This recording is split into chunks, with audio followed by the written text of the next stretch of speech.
देखो बेटा, ये भी छिपी ख्याति का ही सवाल है, बस इसमें हमें पूंजी निकालते समय सावधान रहना है, क्योंकि यहाँ पूंजी के अलावा दो चीजें और दी हैं, सामान्य आरक्षित 20,000 और लाभानी खाते में जो डेबिट शेष है यानी घाटा 30,000।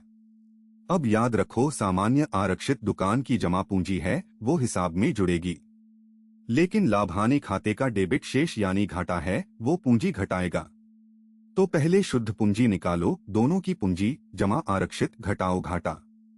चलो बोर्ड पर पूरा करते हैं। बोर्ड पर पहला कदम शुद्ध पूंजी निकालो।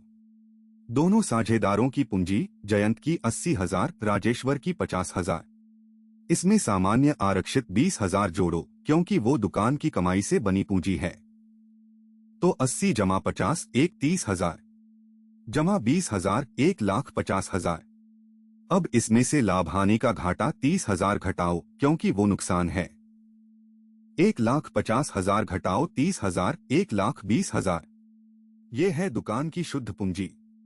और याद रखो, यहाँ आरक्षित और घाटा दोनों मिलकर ही सही पूंजी बनाते हैं। अब आगे फर्म की कीमत निकालो नए साझेदार के हिस्से से। अब फर्म की कीमत निकालो।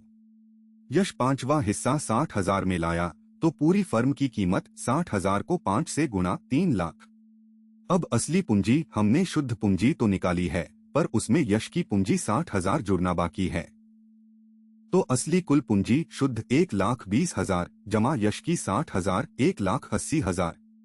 अब ख्याति फर्म की कीमत 3 लाख घटाओ असली पूंजी 1,80,000 1,20,000। यही छिपी ख्याति है। देखा, आरक्षित और घाटे को ठीक से लगाने से ही सही उत्तर निकला। पूरा हिसाब बोर्ड पर। पहले फर्म की कीमत यश पांचवा 60,000, तो पूरी फर्म 3 लाख। फिर असली पूंजी शुद्ध पूंजी 1,20,000 जमा यश की 60,000 1,80,000। अब छिपी ख्याति 3 लाख घटाओ 1,80,000 1,20,000। इस सवाल की सबसे बड़ी सीख, आरक्षित को पूंजी में जोड़ो और घाटे को घटाओ। यही भूल जाओ तो पूरा उत्तर गलत। अब अंतिम नतीजा। तो अंतिम उत्तर फर्म की ख्याति 1,20,000 रुपए। पूरा तरीका याद रखो, ऐसे सवालों में पहले शुद्ध पूंजी निकालो, पूंजी जमा आरक्षित घटाओ घाटा। फिर नए साझेदार के हिस्से से फर्म की कीमत बनाओ।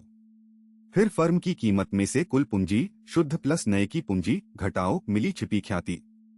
जब सवाल में सामान्य आरक्षित लाभानी शेष दिखे, तो सबसे पहले पूंजी साफ करो। अब वीडियो रोककर अपनी कॉपी में खुद हल करो, चाहो तो दोस्त के साथ। देखते रहना।